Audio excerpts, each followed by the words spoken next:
let's do like a very fast intro. Let's just nail it. Let's go real speedy with this one. Okay, cool. And obviously, you'll include all of this part. So however fast we do the intro will be ruined by leaving this fully preface where we talk about the ramp how fast up the intro into is the speed through is definitely adding a lot of problems for our promise we made. Hello and welcome to Chris and Jack's Podcast Pilots, the podcast where we pilot two different podcasts. We'll do 30 minutes each of each podcast, and at the end of that podcast, which is 30 minutes each of two different podcasts, we'll decide which podcast was the best podcast by asking a few simple questions. Hey, was that podcast fun? Did it add value to the world? And was it repeatable? Not necessarily in that order. That's right, on the next episode number 8 of Podcast Pilots, the podcast by Chris and Jack. I am floored right now. Okay, so in the tradition of we switch who went last goes first, and that we switch it. Yeah, I don't know if I said that good. This is you're really backpedaling now. It started so great for you, dude. Yeah, I really did that intro hot. So I'm gonna go first. We're gonna put 30 minutes on the clock. And my podcast, I teased it last time. Last time during our sketch one, I mentioned that I could recycle the name Plan It for a podcast about planning a prank. But here is, in fact, a podcast called Planet.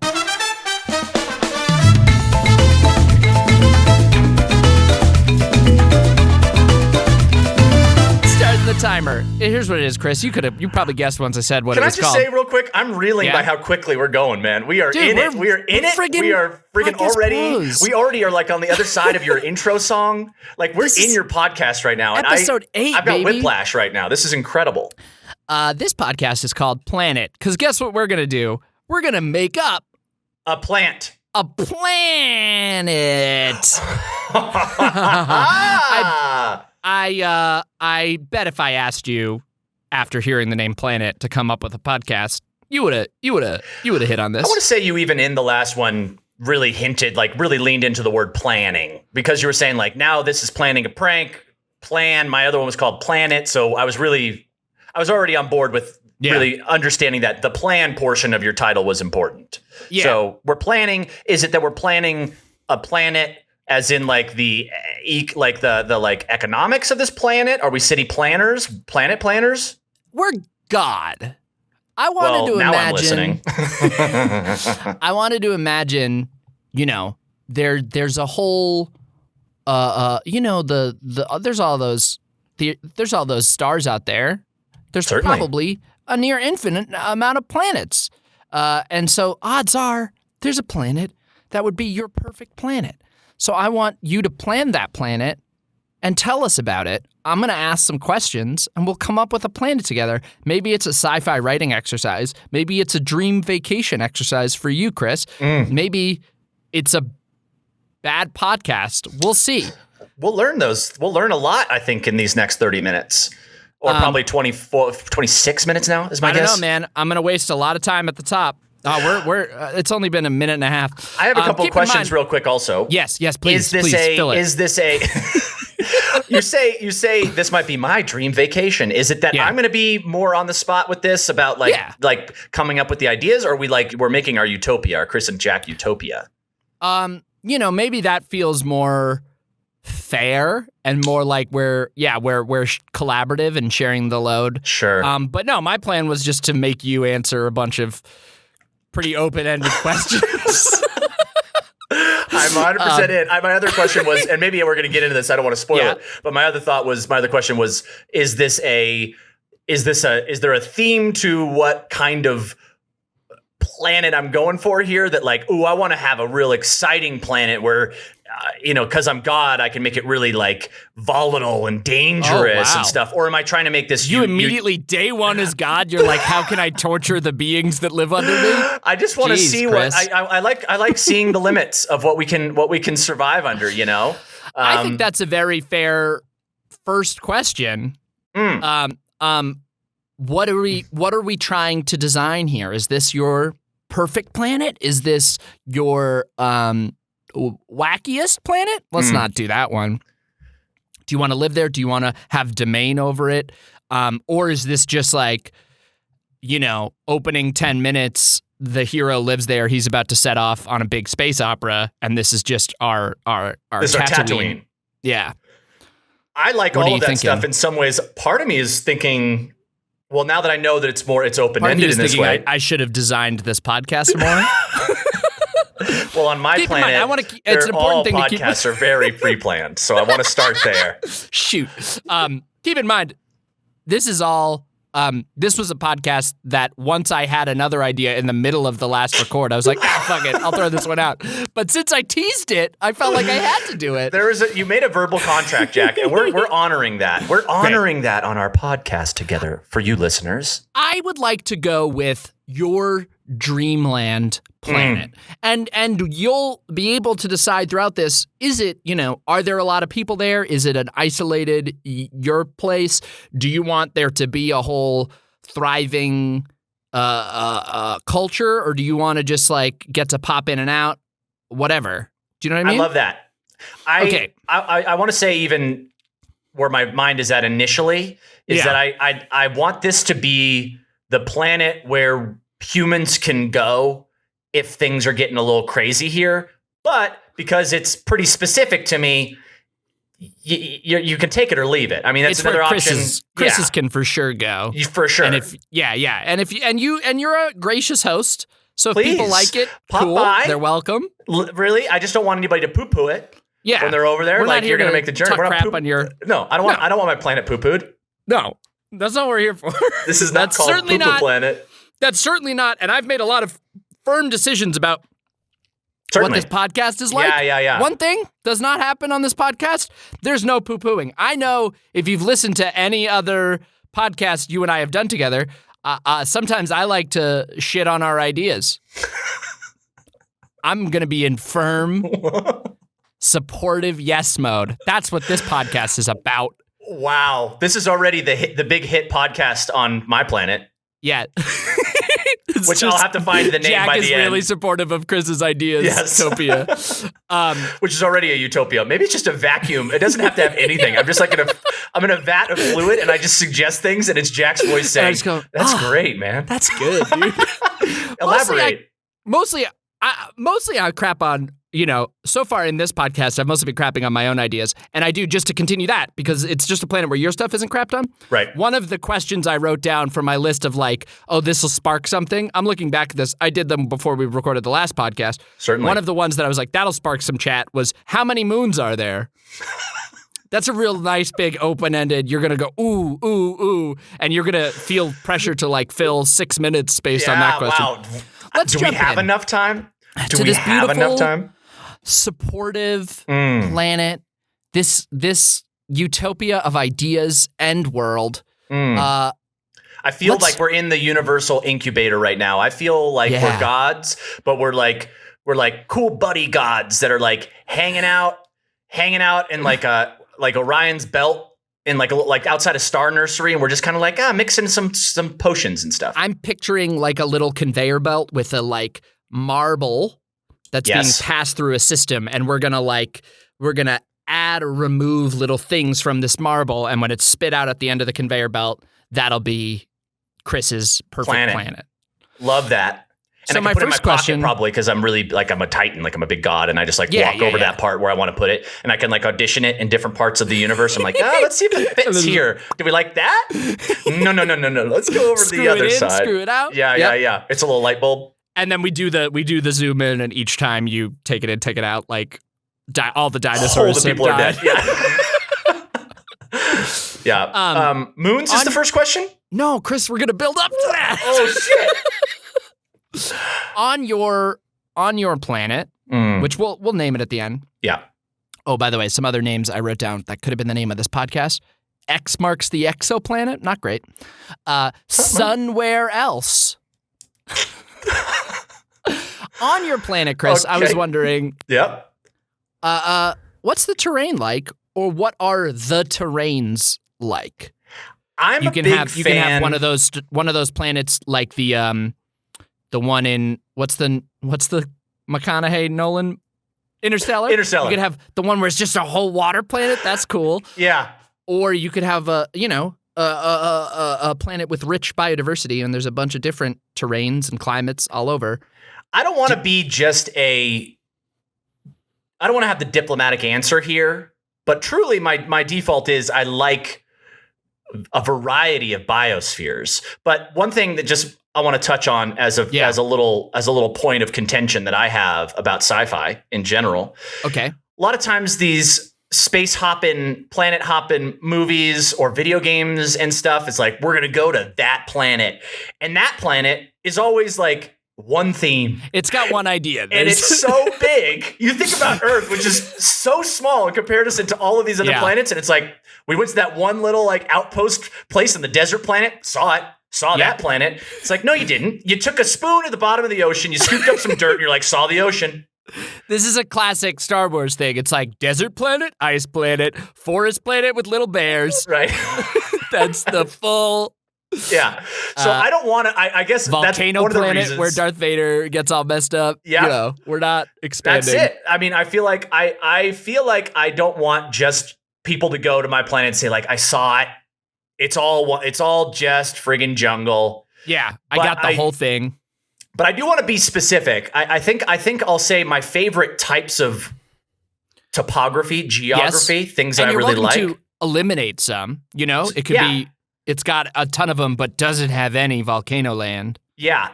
I'm a real big, well, first and foremost, there's got to be a big section. I'd say 50%, up to 50% of the planet. So you'll go there and be like, oh, it's largely this. Yeah. Mountainous. I'd want like, but variety of mountains. I want Himalaya-sized, like huge, imposing, like humans probably couldn't climb the types of sheer like huge mountains, like almost like religious experience mountains that you go there, you look up, you're like, I didn't know these things could exist. I want real big mountains. But then beautiful. I want it to trail into like a lot of like livable foothill stuff. I'm a lake boy. Love me mountain lakes, love glacial lakes. I'm going to make sure to give you some lakes. Great. Please etch that into the marble. Yeah. And I think it's important that we have to have really sheer, striking mountains. I've been to Nepal, and I grew up in mountains, and I went to Nepal and I saw the Himalayas, and it was such a weird feeling being like, I grew up in the mountains, and then I was like, I felt like I was in Crocodile Dundee when he's just like, oh, you think that's a knife? This is a knife. You've never seen a mountain before. I'd never seen a mountain before until I saw the Himalayas. So I want those kinds of mountains. I want smaller mountains, ones that are like climbable, livable, bikeable. The kind what's got some lakes in. Yeah.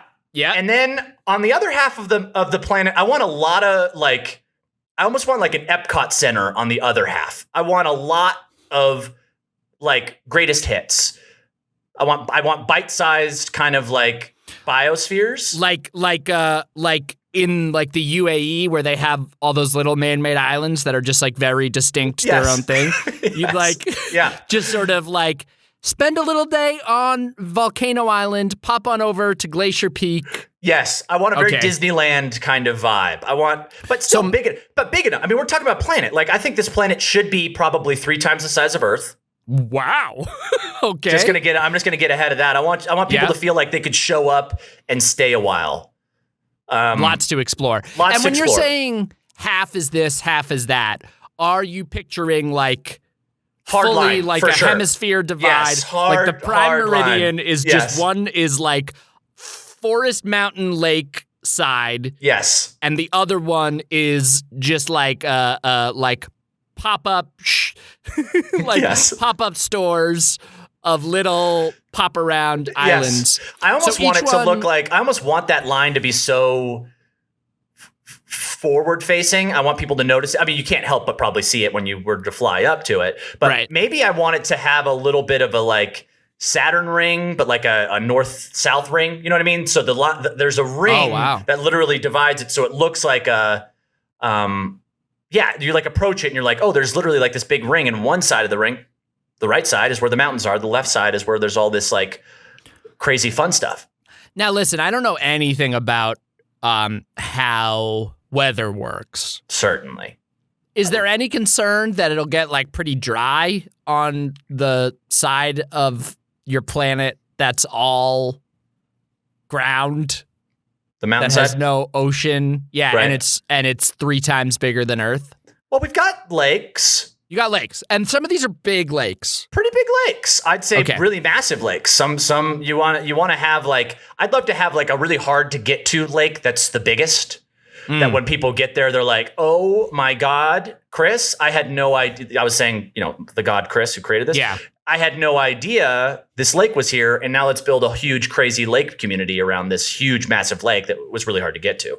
So that sort of, do you imagine a big community builds up around that? So it's because in the way our world developed, a lot of large communities built up around seaports and places that were really good for trade. Yeah. But you're imagining that the largest, the densest, the most densely populated area is in the hardest place to get to on the Yes. planet. Okay, but cool. here's the fun though, is that I do want to have little fun things. Yeah. Okay. I want this lake. I want this lake to be in the shape of a giant foot. So when they get really wide, they're like, "What? What? How did this form? Who did this?" Yeah. Then Is that Chris's foot? Yeah, I want people to be wondering about that. That's why a big community is kind of formed around this too, because there is a religious aspect to this space. Great. I want there also to be at the center of the lake. There's an underground or underwater at the center point of this lake geyser, and like Old Faithful, clockwork. Every top of the month, and months are longer because bigger planet. Big planet. Top of the month. That was one of my later questions. Fair.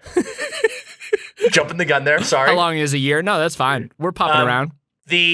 I want monthly the geyser to spew out gold. Wow. So that's the resource that everyone's like, "Oh man, we can use this and be rich off of this gold." Right. So then people have to come to this lake bearing goods to trade for the gold, which then that's great. People on this planet might not have the same sort of ailments, but for anyone from our planet, it would look like the foot has sort of like a giant like cyst. That's erupting. That is getting like full Dr. Pimple Poppered. Right. Yeah, monthly. So it's a real ASMR experience for the people. Like some people really, it turns their stomachs, but they're there because they know they got to get the gold. Other people are like, "I'm getting gold and the satisfaction of seeing a giant foot pimple pop every month. Yeah. I'm in heaven." That's beautiful. A small clarification question for me, and maybe you haven't thought about this and it doesn't matter. I've thought about everything, but the go ring ahead, of continue. Saturn that divides the planet along its sort of prime meridian. Do we know Eastern Hemisphere is the forest, Western Hemisphere is the forest? Depending on which side of the planet you're on, I'd say looking at it straightforward, eastern side is the mountains is what I'm seeing. The right side of the divide is the mountain side. Okay, great.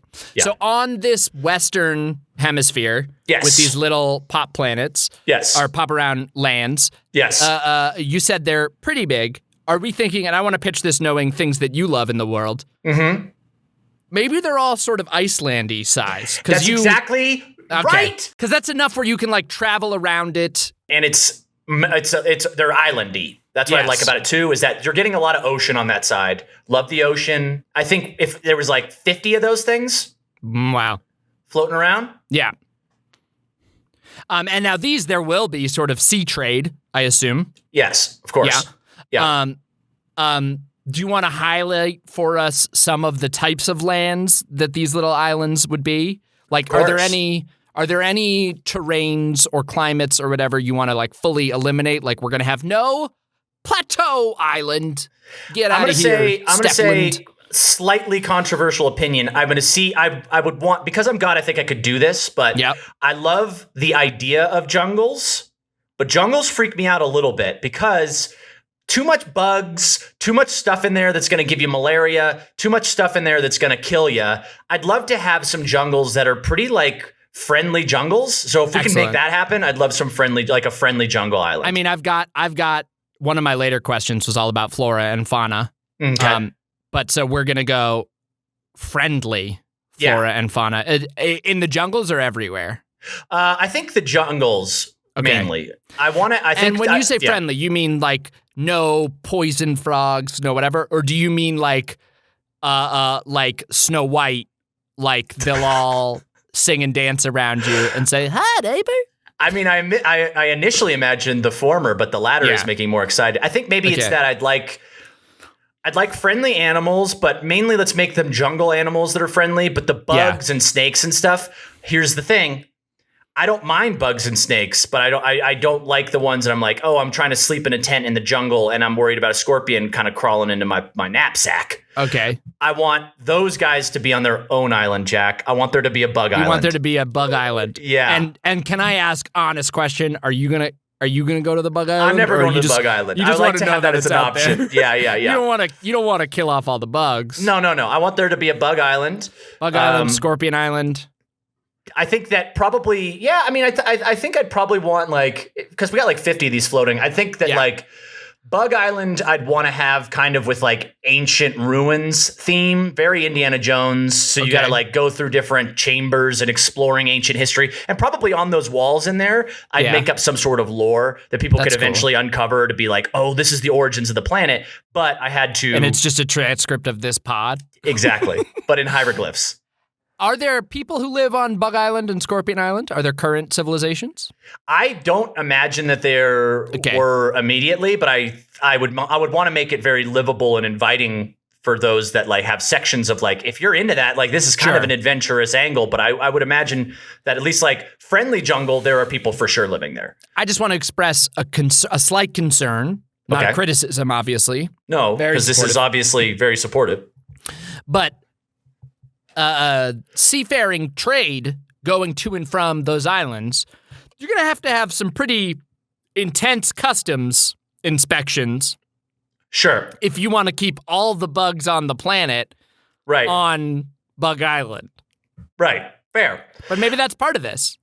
I think that all the bugs, I don't want to say that all bugs on this planet are on this island. Okay. I want to say it's more of a higher density island of bugs. Okay. But I want to at least give myself, or I want to give the people of this planet the opportunity to go to, let's just say the happy jungle, friendly jungle place. They won't leave with malaria.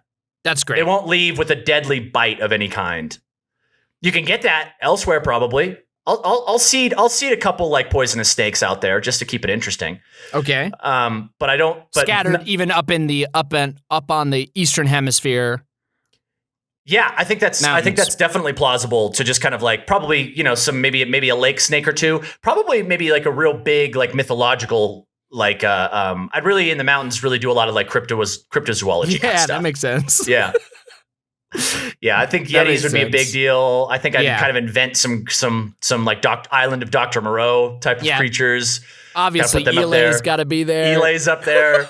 I think that also, I forgot to mention, on the mountainside, yes, they're very remote at that big footprint lake. Mm-hmm. It's called Footprint Lake, by the way. Footprint Lake, beautiful. And then they, but I think that someone will uncover at a point like a system of underground caves that will create a really easy to navigate kind of almost like ant farm underneath those mountains, like kind of Mines of Moria type stuff. That's like, oh, wow, another ancient civilization from before our time built out this crazy underground catacomb connecting thing under these massive mountains. Let's go down there and convert it into a Benihana's. And let's do this as like in Houston, they have like the like strip malls underneath all those buildings. I think people might build it up a little bit. They might franchise down there a little bit. That's great.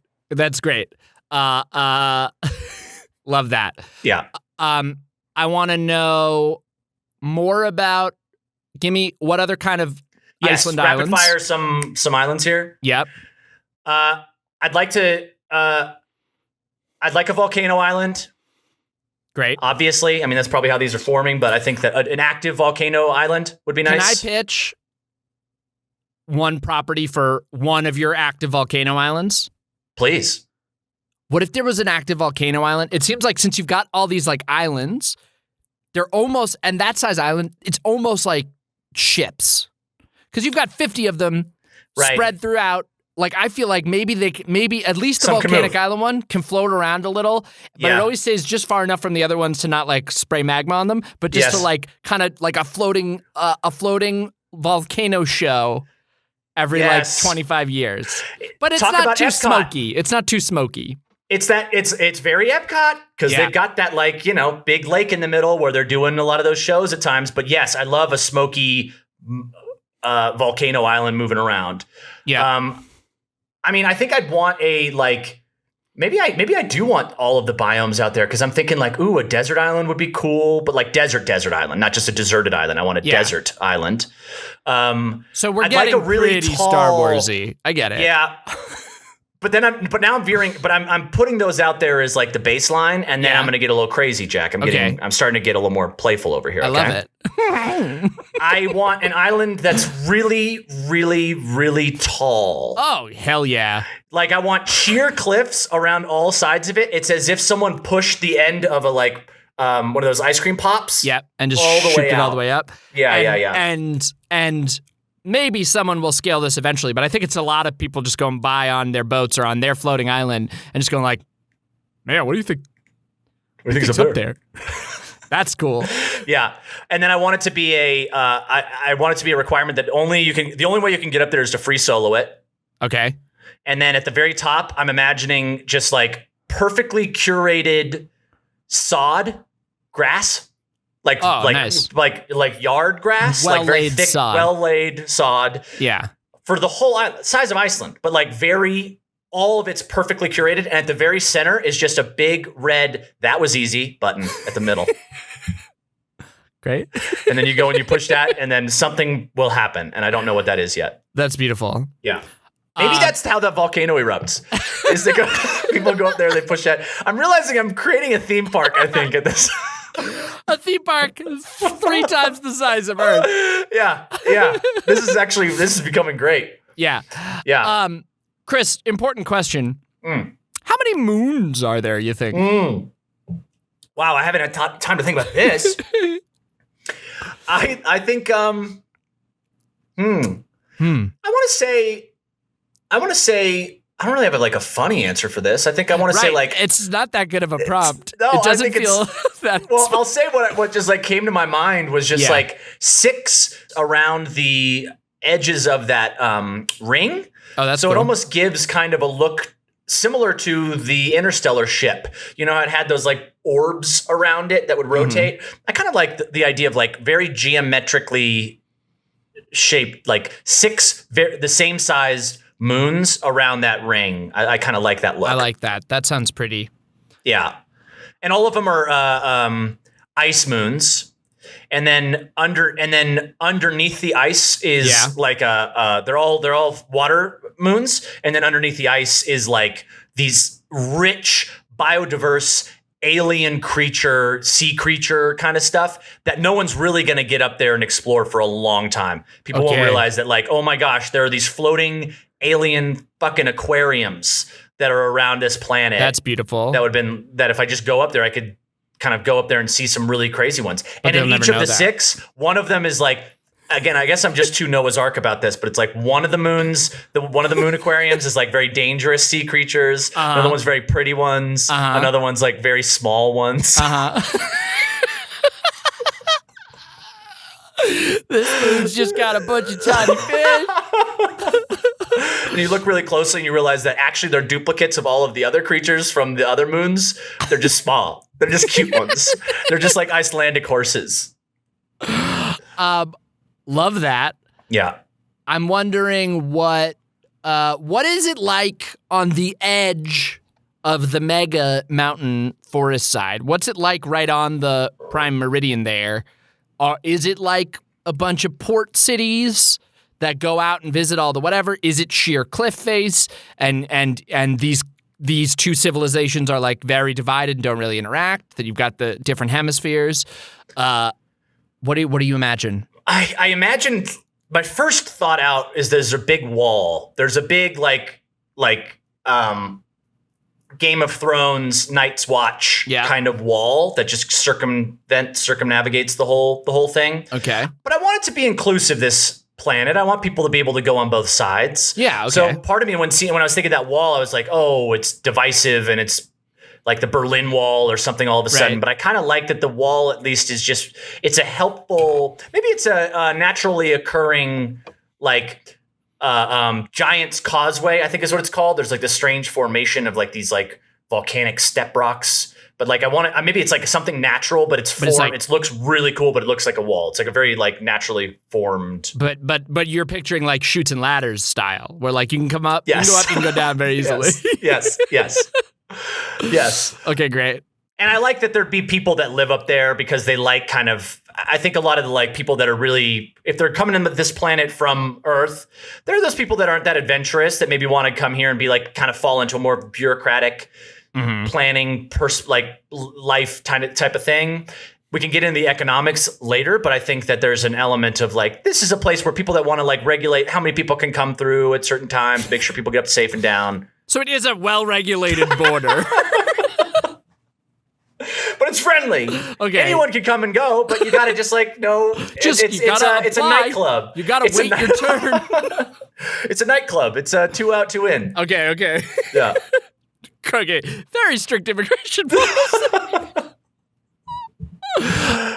Tell me more about the flora. The like, I guess it's you're imagining. Are there any? So let me ask: are there any plants or such that you want to include that are not found on Earth? Yes. I think time is going off, so we'll stop 30 there. Minutes? So just yes. Oh, yeah, well, I vamped a little in the beginning. No, but give me your answer there. I think, and then we gotta name this bad boy. Yeah, I'd like really, really big trees, tall trees, and then like weird. I don't know. I want like weird, fucked up kind of like I get fascinated by the concept of like these like fungi that like connect all the trees of the forests through these like underground. Yeah. So I want like there to be like a lot of those like super brain mother trees that are out there and can like tell you your future. That's cool. Do they have sort of like telepathic powers, the trees? For sure. Oh, for sure. And they definitely communicate. They're talkative. Yeah, they're like sort they of get a hive annoying. Mind. Yeah. Like you hear them, they're kind of annoying. Okay. Yeah. Great. And do we have a name for this planet? Epcris. The Epcris planet. Yeah. Yeah, maybe something like that. Okay, I love that. Oh man. Okay. And everyone gets $1 billion when they show up. Okay, great. Yeah. Well, we've just created your planet. We've planned it. We planned it. Yeah. Should I do a quick tourism ad for Epcris? Please. Okay. And if this goes terribly right now, we'll cut it and I'll do it. I'll rewrite it at the end. Yes, great. I took so many notes, actually. It's going to be hard to you're going to have to really throw this together, man. Yeah. Wow, I'm impressed. This is a very big, this is just a win for me. Yeah. Well, I put you on the spot. You had to do a lot more work than me during that part. Okay, put some fucking such good music. Yeah, we got some like, maybe, is this like 1950s like tourism type of stuff, or are you talking more modern? Like what kind of music we're using? Yeah, okay. Yeah. Come on over to Epcris, where when you arrive, you'll receive $1 billion. Why don't you shoot on over to Big Old Footprint Lake? Yep, it's hard to get to, but the juice is worth the squeeze. Picture that squeeze, baby, right out of the middle of the lake. Gold spews once a month, just for you and all your friends. Hike among the gigantic religious-feeling mountains, giving way to little tiny foothills full of lakes. If you're used to Earth, you'll be astounded by our 3 times the size planet. Bigger than you've ever pictured, kind of tough to navigate at certain points. When you've done enjoying the beautiful Eastern Hemisphere, make your way over to the big wall. Make an appointment, apply, you'll be going through a pretty rigorous interview process, and then make your way on down one of our fine chutes, hop in a boat, and explore our land's 50 floating islands. Yes, the ocean is enormous. So you might have a hard time locating 50 Iceland-sized islands, but boy, what treats await you. You'll see a desert island, a really, really tall island that you have to free solo, but what wonders await up top? Why, it's well-laid sod and a that was easy button. Keep an eye out while you're up there. You might have a perfect view for one of our beautiful floating volcanic islands. Hey, that not quite your speed? Well, check out Bug Island. Don't worry, no malaria, just lots of friendly little bugs. And some poisonous snakes to keep it interesting. Relax, look up, take in the beautiful 6 moons made of ice. What's in there? We don't yet know.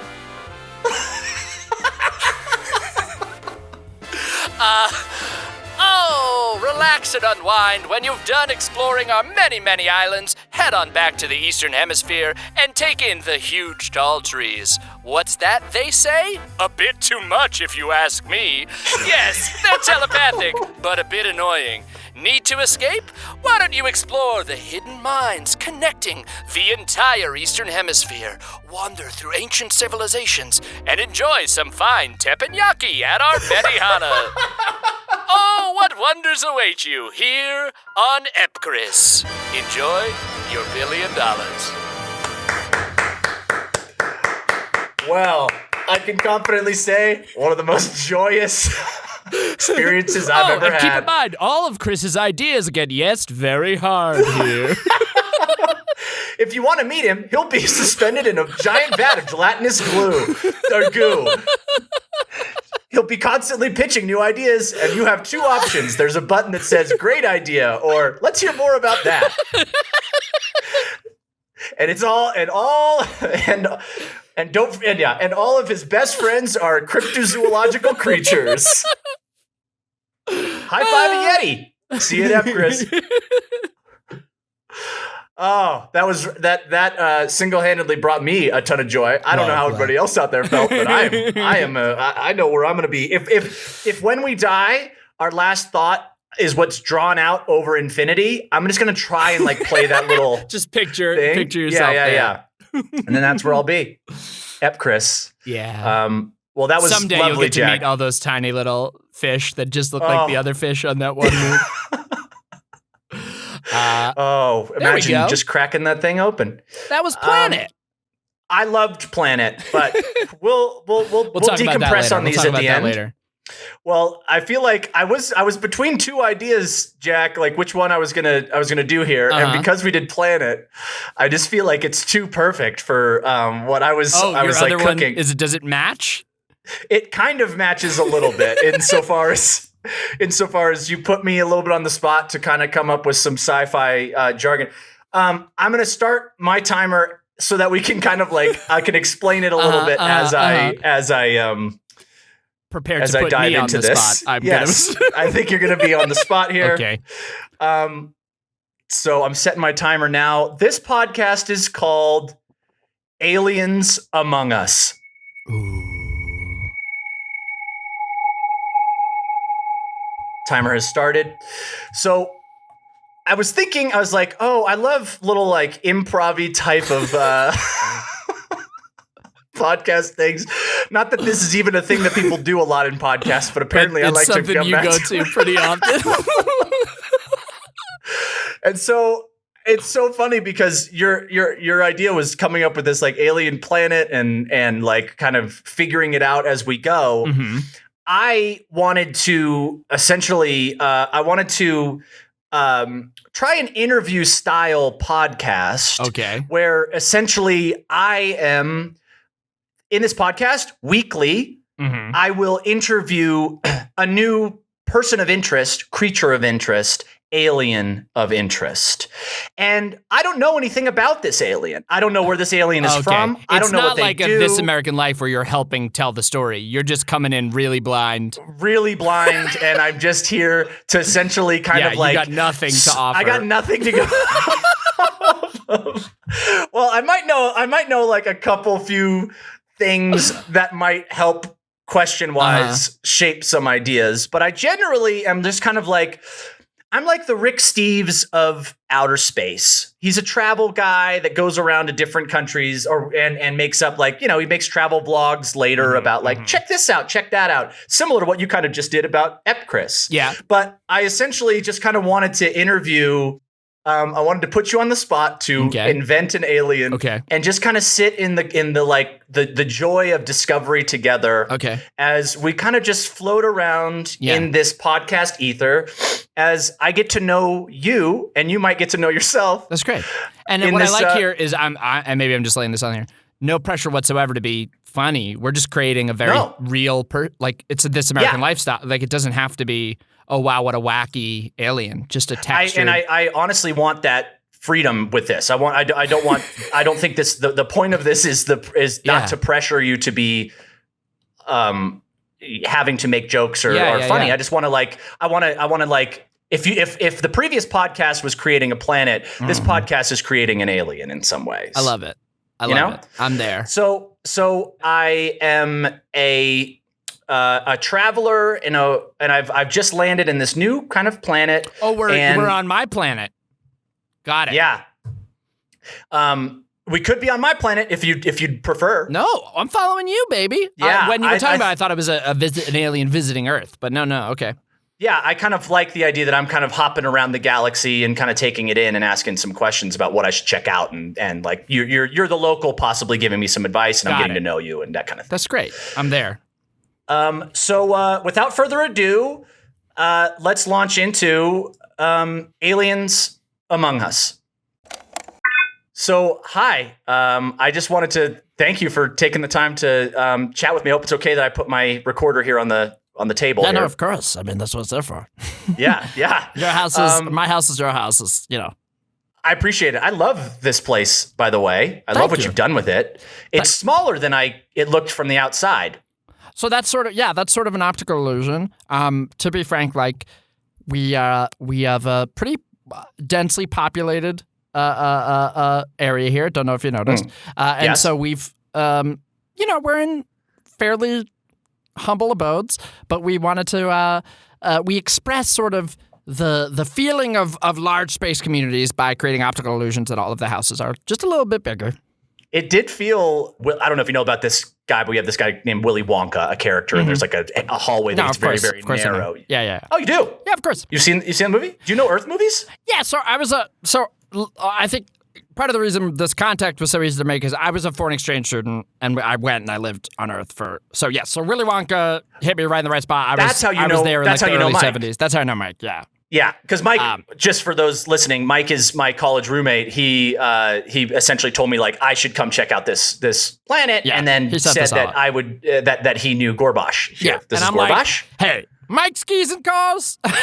I'm picking up, Yeah. But I'll say you were an exchange student. I was an exchange student. Yeah, I went to Dayton in Ohio. I went to Dayton for. Did you see any of the race cars out there?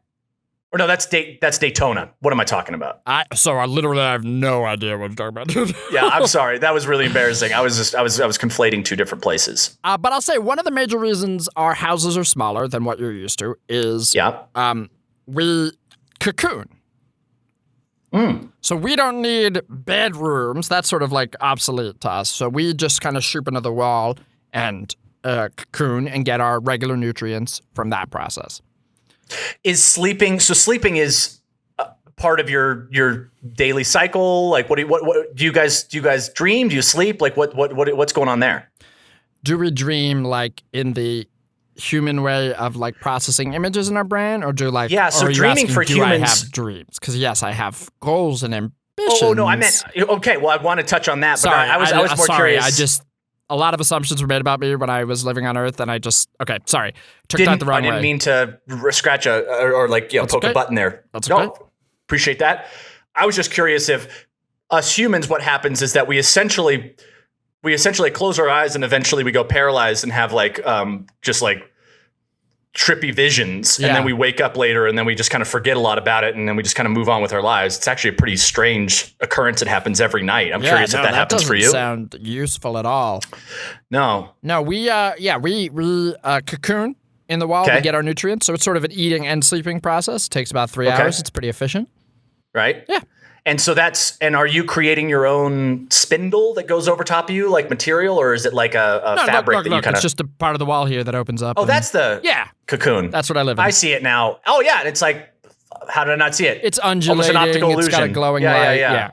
Yeah, that's cool. And it's in the shape of your body. It does seem, though, that like on the wall that there's an extra 2 appendages that I'm not seeing on your body now. Like, what are those supposed to be? You fit into? Sorry. Oh. Yep. Yeah, I see him now. Right. Yeah, if you don't need them, tuck those things away, bad boy. That's what people say here. Hey, tuck those things away, bad boy. Is bad boy a like fun, like ribbing term kind of thing? Sort of like you're being a bad boy. Oh, I see.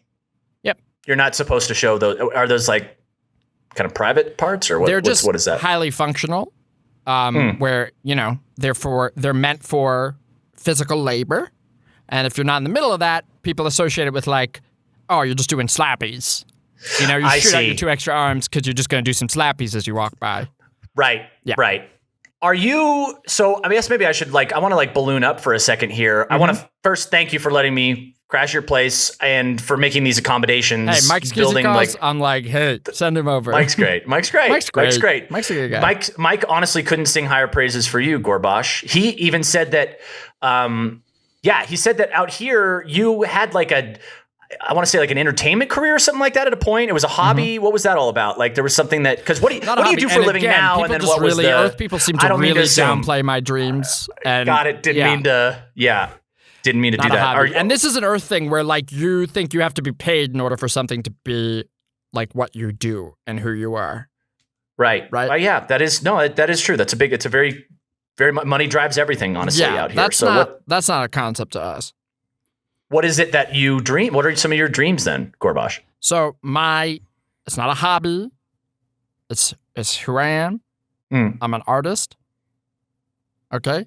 Okay. Yeah. On Earth, you have pipe cleaners, and I make little pipe cleaner necklaces. Right. Yep. That's great. Thank you.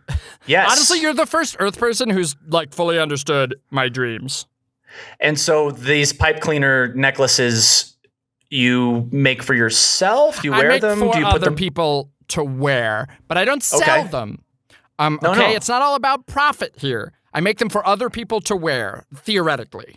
Not a lot of people are currently wearing them, but they are made to theoretically be worn. Yes. Is there kind of a money-based system out here at all?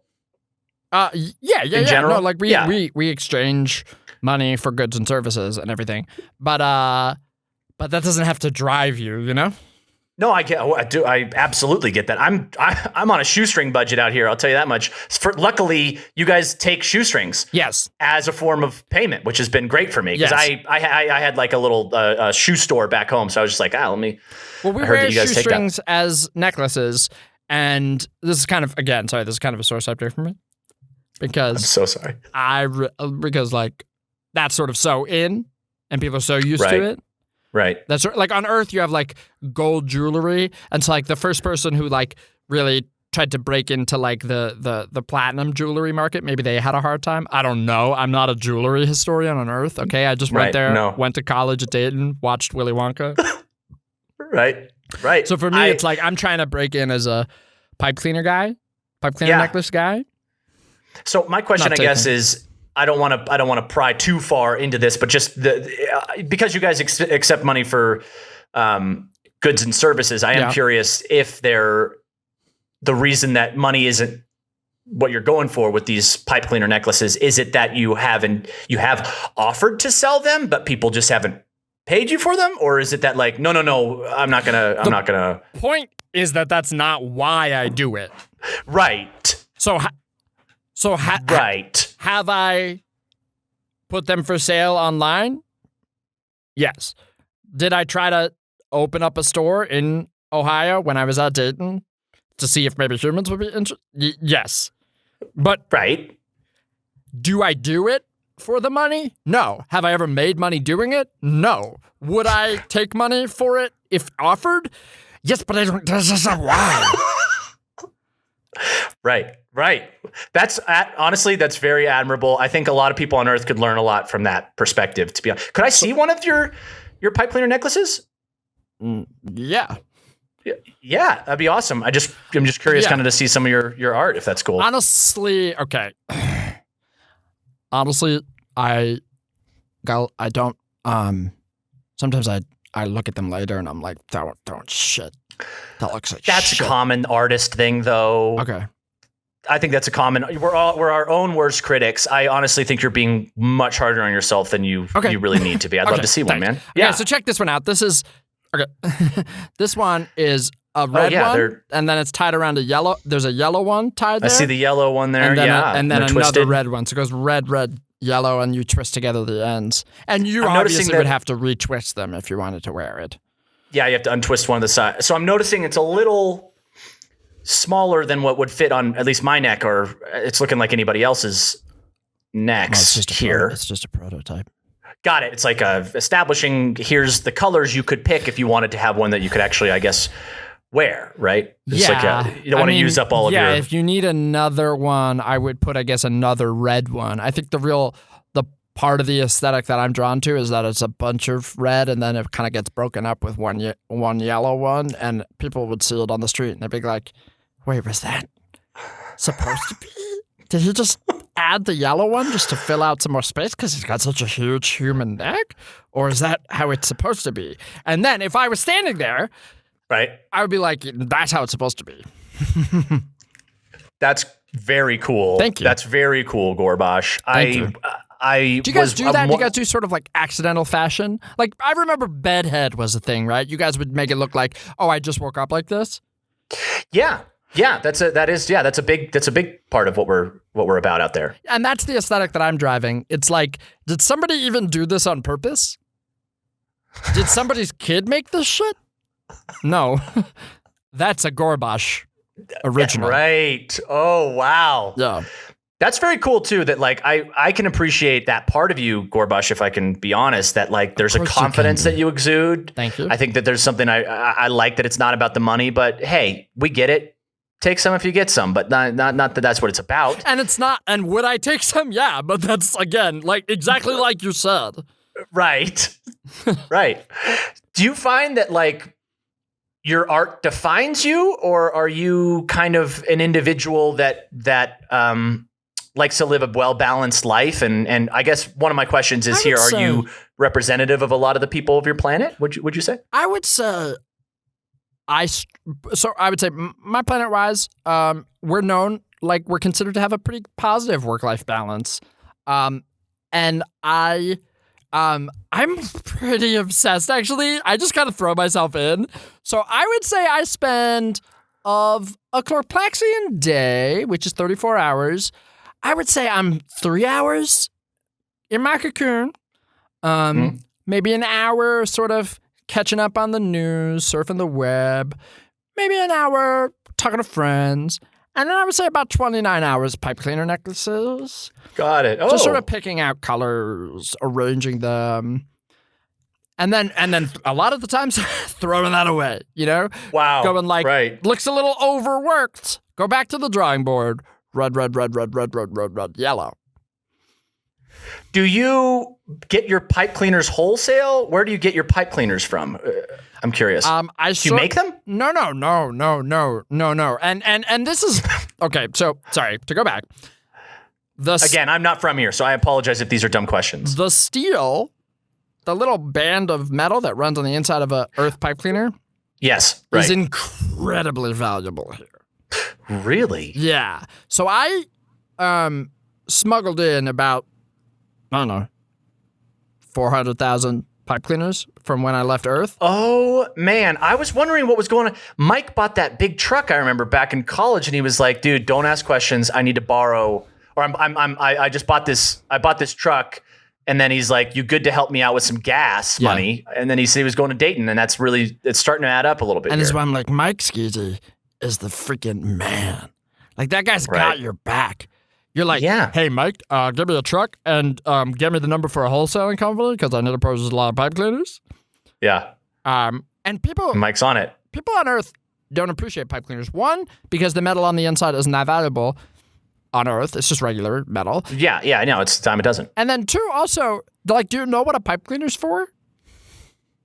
What I kind of believe it to be is that it cleans pipes. But what kind of pipes? I guess maybe sinks and stuff like that. Dude, like you get in there and smoking pipes. That's why they're that size. They're to like push the old tobacco out of your little smoking pipe. That might be common knowledge on my planet. That honestly might be just a thing that Chris, didn't know, that a lot of other people know. No, honestly, I read it because I still catch up on Earth. I still have access to Earth internet. So I read it on like a listicle of like objects you don't know what they're used for. It's like the way the soda top thing is like can also hold your straw. That I heard about too. That's crazy. Yeah. Anyway, so I feel like sometimes being on Earth, I'm living on an alien planet. You know? Yeah, because that really like I read about that like a year ago, and that really connected the dots for me of like, oh, that's why people on Earth don't value these pipe cleaners. That's why like when I try to sell them there, it's nothing. And then I try to sell them here, and then people are like, hey, is it cool if I buy the pipe cleaners but without the? They don't have to be like the necklace. Can I just have them? People want to use it to clean their pipes. And I said like, no, that's not really kind of what my art is. No, that's not really what I'm doing with it. So I soldered together all of it so that it's like you can't use it as anything other than a necklace. And all of them do have a tag on there that say, not for resale, this is a necklace. Do not smolder down for parts. I did notice that. Can you hold up your prototype one more time? Because you did put that tag up there. I'm seeing it. Yeah, so just for the people that are just only listening, the tag the tag is massive. I'll say that the font size of that tag looks to be like a 64. Like it's a real big, almost like a it's a bib. 64 bold Helvetica, yeah. Yeah. Which the message comes through loud and clear. And listen, I can that's see that, not my art. Tag design, not my art. So it was important to me that it be very prominently displayed, but is it aesthetically pleasing? No. Right. No, it's not. Is it like mattress tags where if they tear it off, there's some sort of, hey, there's like a legal kind of something that comes up there? Yeah, like, does that break a warranty? I have a tracker in all of them, and if you remove the tag, I appear. And hey, it's not a threat. Right. But I'm going to ask why you did that. Right. Yeah, it's not a threat. No. And that's clear on the tag as well. Okay. Can you hold it up one more time? Yeah, just let me flip the back side. Yeah, on the back, and then parentheses, not a threat. I'm seeing that. Yes, if you right. Yeah, you're holding it upside down. Appear, you're holding it upside down. Can you flip it? There we go. Yeah. If you not if a you threat, tear this, I will appear. Parentheses, not a threat. So I am curious. It says you will appear. Yeah. Now, is this some sort of teleportation kind of thing, or do you just get on the bus? We do not have teleportation, and I guess in my accounting. So let me go back through my days. So it's about 3 hours in my cocoon, hour catching up on the news, hour catching up with friends. I'd say maybe, I said 29 hours working on the pipe cleaners. I'd say maybe, I guess, okay, if you count tracking down the ones that have been torn, then 29 hours. But if you want to separate that out as a separate part of the work process, then I would say it's about 2 hours working on the pipe cleaners and 27 hours tracking down people who have removed the tags. And again, I've never sold one of these. So these were just prototypes I was given to get people to wear them on the street. And even those, people just... They got the tags on them. Yeah. And I do appear. And it's not a threat. Not a threat? It's not a threat. What are you like when you are a threat? Oh, if I was... Gorbash, do you get angry? Wow, personal question. I don't mean to... Yeah, man. I there are things that... You got buttons that are you like, that's a no-fly zone. I don't want to put you, I don't want to go too deep, but I'm just curious, like, do you have pet peeves is my question. I do. I mean, I don't know if you caught earlier, but I did get a little bit defensive about some of these sort of money in art questions. And that comes up. Yeah, a lot of people around me in my life are like, hey, man, you're the planet's most successful steel importer. Maybe lean into that. maybe you could support your family better if that were a bit larger of a focus. Does that make me angry? Yes. Yes, it does, to be honest. Right. Yes, it does. Because I hear that, and what I hear is we don't support your art. We don't appreciate what you're doing with your life. And why didn't you make a more compelling pattern than red, yellow, red? Vary it up more. Maybe people would like that more. That's what I hear. Wait, I do have a question then. Are all your pipe cleaners the same pattern? Like all of your necklaces? I've only seen the one prototype. No. Do you have other prototypes? Yeah, of course. Okay, let's see. This one is blue, green, blue, and then I did a little one at the end here that's half red, half white. Yeah. Okay. Right. Okay. So it just seemed to be that like you were just using the red, yellow example as like, for example, the one you saw. This is kind of the type of rhetoric that I'm getting, or is it just that one design that's really getting a lot of vitriol in your life? That has pushed a lot of people's buttons for some reason. I'd say just like my aesthetic sort of is defined by, like I was talking about, the way that it's sort of like, is that on purpose? Is this trash? I like. Intentionally, I like avant-garde patterns that are technically non-patterned, right? Yeah. And to me, that art, I don't want to have to explain my art, but for me, it's like paternalistic. So I want non-paternalistic. It's a father thing. It's yeah. I mean, I don't want to explain my art. No, but that's I definitely don't want to get into like any more about like maybe who does or does not support my art. Okay, that's not the. Yes. No, I understand. Right, we won't go. That's fine. I didn't mean to poke, but I do appreciate your honesty. That is the thing that gets me angry. Not everybody out there is a Mike Skeezy type who'll just have your back, and it can rub me the wrong way. So we have actually. What's fun is that I actually do broadcast this live, and I have some people that have like just weighed in real quick with a couple questions of their own on Earth. Yeah. Okay. But also just I am curious for those listeners that I'm like kind of sending this out to. What do you feel about like before I go to these last couple questions? We only have about 6 more minutes here. Okay. I'm curious what you feel about like the reinterpretation of art. Like if listeners, I don't know if they're going to be able to get all the way out here to Corplox to be able to buy your designs. I'm wondering, would you be offended if someone were to make their own Gorbash emulated pipe cleaner necklace of that design and like kind of rep it as like it's not a Gorbash, but it's a Gorbash adjacent, or do you feel like that's kind of like plagiarism? Like interesting question here. It's not about the money, but is it on some level about the intellectual property? Right. That's an interesting question. Like what defines the ownership of art, I suppose. Yeah. Like, are they doing the tag? I don't think they're doing the tag. Then I think I would have a problem with that. Yeah.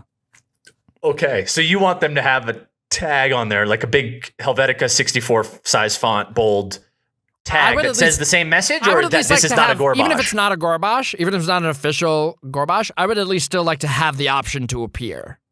And again, that's not a threat. It's not a threat. But I would like that to be on the table.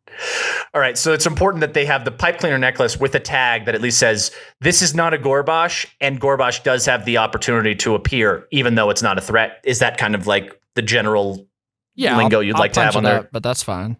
Okay. General idea. Okay. Yeah. We have just a real couple quick questions here. Cool, man. So, love it. Yeah, so this is from Stacy out in North Carolina. Stacy asks, you have a very interesting voice, Gorbash. Do your vocal cords work the same way that human vocal cords work? Well, do you know how human vocal cords work, by the way? Yeah, she kind of assumed you did. It's kind of like we have two vocal folds that vibrate from air kind of passing through. They're like a little bit of a muscle, and so there's like a control as you like control the amount of air going through, and depending on how close or wide your vocal folds are, as I understand it, that's what kind of creates pitch, high tone, low tone, like the amount of times they're vibrating. So I don't know exactly how mine works, but can I create high tone, low tone? Let's find out. Yeah. High tone, low tone. So I think that answers that. Got it. Okay. Right. This question is from Lisbeth out in Denmark. Okay. Lisbeth asks, do you have any family members, direct family? Do you have any kids? Oh, kids? No. But family members, yes, of course. I live with my lived with my dad. Right. As recently as a month or two ago. Okay. Until I don't want to get into what the argument was, and I don't want to assign blame or whose side was which, but we both felt that one member of the relationship sort of was overly demanding of the other member of the relationship's time and had specific expectations that weren't being met, and there was some squabbling about what was and wasn't not art. Okay. And then I was like, yeah, but fuck you. You know? I'm honestly sorry you had to go through what seems like a pretty traumatic event, last month. But it seems like it's for the better. It seems like you're advocating for yourself, and I think it's important that you do that. Yeah, he told me to move out, but I advocated for myself, and I was like, "Fuck you." But I guess that sort of started the conversation. Got it. Yeah. So it kind of launched hot start there, but it seems like things hopefully are settling now. Things are kind of calming. From what I'm gathering, your life is pretty. Yeah. I'm having a lot more time to spend. I gave you that breakdown of my day a couple times. Right. I have a lot more time now to spend on making my art and hunting down people who are violating my art in a non-threatening way. No. I guess this is a question for me just because I'm here with you. Yep. I'm curious, so is the water the water coming out of your eyes, is that just like is that like a breathing element? Like what is this? It's kind of coming down. It looks like tears. I'm just curious what that is, if that's like an alien. Yeah, I think part of the reason I agreed to be on an audio only medium is because I didn't think I was going to be called out if I cried in the middle of it. But okay, wow, here we are. Yeah, I was crying. Oh, It's fun. I'm so sorry, Gorbash. I'm just a naive traveler. Yeah, I just don't know what's guy who makes his art purely for money, right? You're someone who your art you wanted to interview aliens, but in sort of a bullying fashion, and pausing every 5 minutes to do ads for a protein shake company? Yeah. Yes, I get Shakeology. Yeah, you do your art for money, and some of us do our art for art, and then we get made fun of for that, and then if we cry about it, we get made fun of more. And that's cool, man. Yeah, any friend of Mike Skeech is a friend of mine. Well, I think we're running low on time here. I want to kind of like end this on an upbeat. I feel like I might have.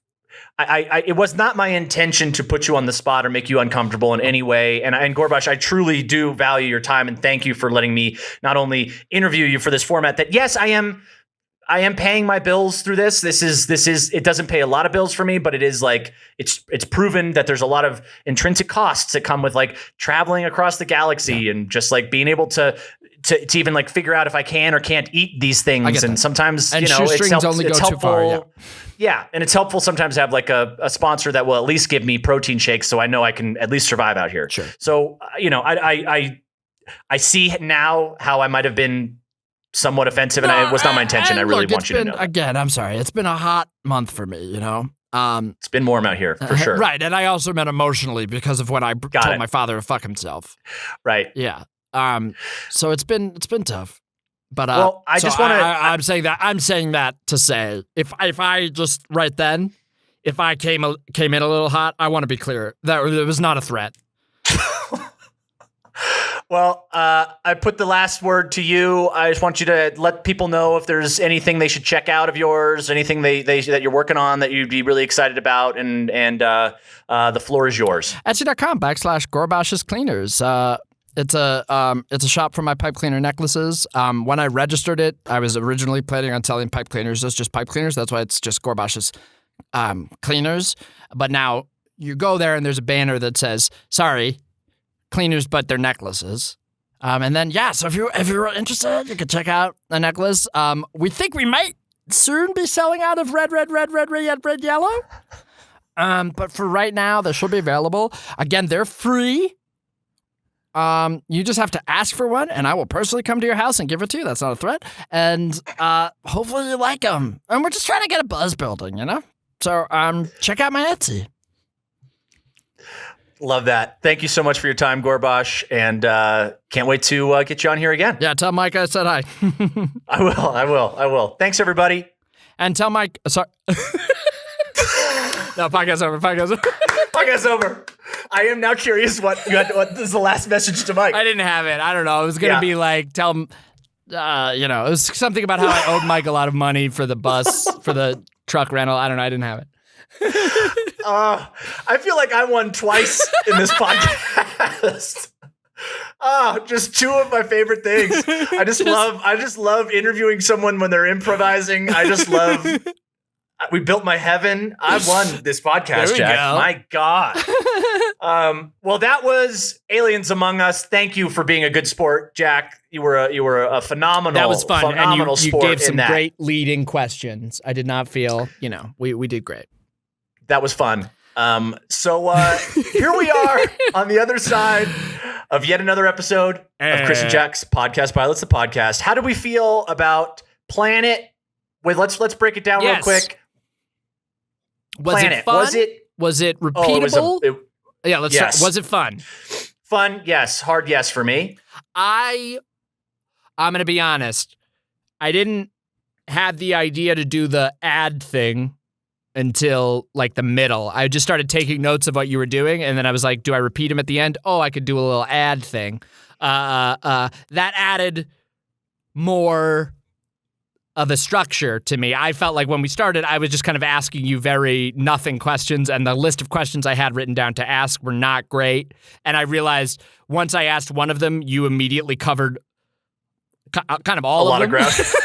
Like the list I had was like, start with terrain, and then it was like climate, flora, fauna, civilization, and you're just kind of like, once you start talking about, there's like a mountain land, and you start talking about who lives there, and what kind of animals, and what the weather's like, and I was like, well, fucking, there goes the podcast. I could also see where it wouldn't be fun for you if it were like the moment that ad was, I had no idea that was coming. That was a genuine surprise, obviously. But then the idea of also, if that is in your head on the other side of it, I know if that were in my head, I'd be spinning a couple plates. Sure. That would be suddenly some homework that I'm doing in real time that might not be that fun. But that could also be, if we were doing it again, we could always do that. That could be like a little post drop in or whatever. Yes. But it honestly wasn't that hard. That's just great. kind of keep some notes and then on the fly try to figure out how to. I found that very fun. I thought you really, you really took to the assignment I was giving you, which was like like I said, I didn't feel like I had that many great questions, and I feel like you really took off. Apparently, I had some opinions in there. World. I had no idea. I think the image of us in Orion's belt next to a conveyor belt with like a laser etching into a marble, and then we're going around and just like popping it into little like light bulb sockets in the universe was already a really good, fresh start image for me. Gets inspiring. Yeah. Was it repeatable? I feel like it's repeatable with I feel like something like that is repeatable with a guest. Only with a guest, yeah. That'd have to be a guest one. Yeah. But like the fun of, I like the idea of building to that ad, because then there is that payoff of that guest comes on, we learn a little bit about them through the creative process, and then we all find the joy of that ad at the end. And then I think there's something repeatable about that. After we've done like a whole season, we release an episode that's just all the ads strung together, and it's pretty fucking exhausting to listen to. Right.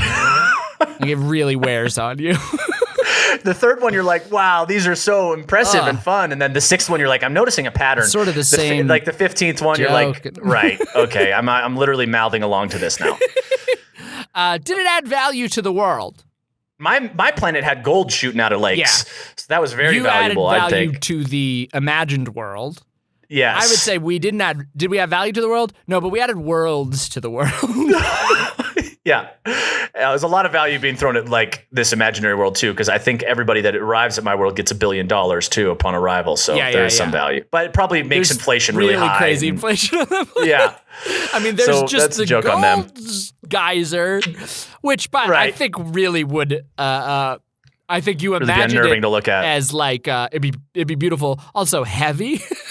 Yes. I think you imagined it heavy as too. As a thing that helped the local economy, but I think like you'd get a lot of like, you get like just pirates. You get a lot of like, Yeah, I'd leave that planet for a little while and like kind of go take on vacation. I come back like 3 years later, and it'd be messy. Yeah. There'd be a lot of wars going on. And I think that really, really tall planet that cannot be scaled by humans would have a huge advantage in the naval wars among the floating islands, where they would just roll over. It's just Alex Honnold up drop there, bombs just down there, and then just press the. That was easy.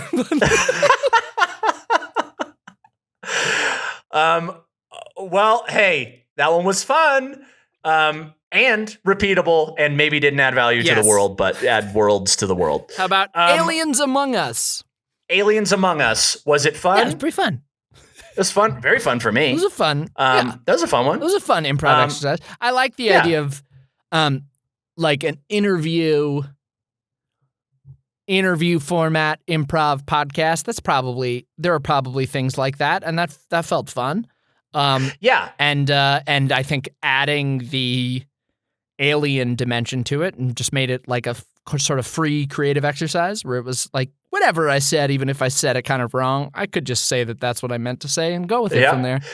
That's the thing about sci-fi that's just so satisfying, is that a lot of times we'll even mistype a word or something like that in the script, and then just kind of stays. Yeah, it looks fun. We meant it that way. I had fun with that, so thank you for entertaining me, Jack. Was it repeatable? If it's always you interviewing me, and just like how often would I like to repeat open-ended half-hour improv assignments with literally no prompt other than you're an alien? Right. We could do a couple. There'd probably be a couple in there. And then we come to my side. I probably wouldn't be as good at it. I'd get a little in my head about it. I feel like there's probably 4 episodes of that podcast. Yeah. And maybe at the end, then maybe we'd veer to be like, do they all have to be aliens? I don't know. We have like 4 aliens in our canon. Maybe it's like, then sometimes it's a dude, or it's just then we get into people. This time it's one of the little tiny fish in that moon. Yeah. There is something fun about like the idea of maybe it being like an alien town or a town. Yeah. And then you're just interviewing all the individuals of this town, and some are aliens and some are people that are not aware there's aliens in their town. And then you world build with every new episode. But that does feel like a lot around just like, that's a lot to ask of the person who's then being like, cool, we're going to open-ended this, and then just suddenly make sure you remember thing gets crazy. 40 episodes worth of. There are podcasts that do that, absolutely, where they just like have to remember the canon of this thing they've improvised. Pretty cool. Well, was it did it add value to the world? Probably not. I'm willing to bet there's one person out there who didn't know what pipe cleaners are meant to clean, what kind of pipe. That's very true. So I think that's very true. I think in a 30-minute podcast, you maybe got one little factoid. I think the straw holder thing for soda cans was pretty cool too. Mm-hmm. What we're talking about there is that little topper that you open. You pop the top. You can see in the video version, and then you rotate it around, and then suddenly I always rotated it around to pop it off as a kid. You'd like kind of work it down, then you'd pop it away. But that apparently was made as a little straw holder. Apparently, imagine that. Pretty cool. Take that, world, have some value. So those were our 2 podcasts. Let us know if you liked anything in there. All of this stuff. We were real alien boys today. Yeah, a couple alien boys in this cast. God, bro, alien boys. So I don't know. Shoot us a message with any kind of suggestions for podcasts you might like us to try. We are certainly open to all of them. Yeah, listen. When we started this podcast, we were like, there's a million friggin' ideas for podcasts. Yeah. Are we just scraping by at this point? I think it's fine so far. It's fine that we're there. Use some help? Sure. Yeah. Listen, just when you have an idea, be sure to write that idea down in Helvetica 64 font, put it on a tag, tear it off. We will appear. Let you know we like it, but it's not a threat. Well, everybody, we love you through and through, and hope to see you on the next episode of Chris and Jack's Podcast Pilots, the podcast. My inflection went so many different places. I didn't know what that sentence was going to be when I started Beautiful tonal painting. Thank you. See you next time.